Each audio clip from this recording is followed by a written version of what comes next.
Do you think time travel's possible?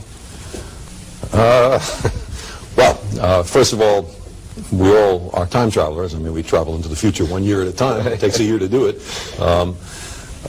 According to Einstein's special relativity, which is a description of the way the world works, I mean, it's true.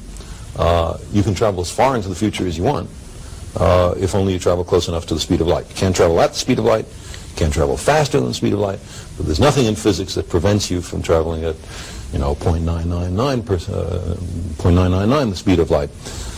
And then time for you slows down. And so you could travel 1 million years into the future and be perfectly okay. The question is, could you ever get back? And there is the present debate.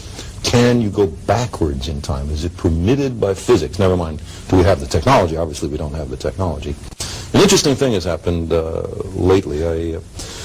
I wrote a few years ago a novel called Contact, and in it I tried to imagine a physically reasonable way to go quickly to some distant place without traveling close to the speed of light. And I asked a friend of mine, Kip Thorne, who's a specialist in gravitation theory at Caltech, to tell me the best way to do it. And that got him working with some of his students.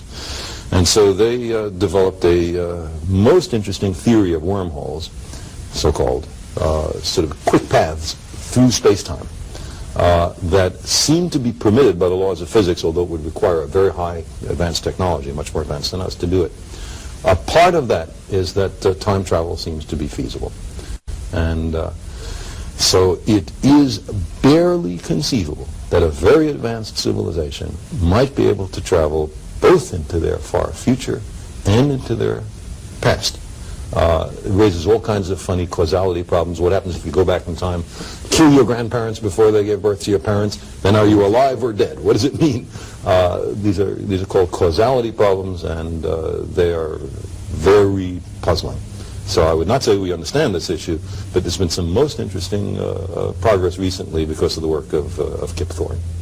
Well, that really does raise some interesting possibilities, because if the world is going to be environmentally degraded, you could take a few friends of yours and we could go back in the past and try and see if we couldn't live with the Indians a couple hundred years ago before the white man came.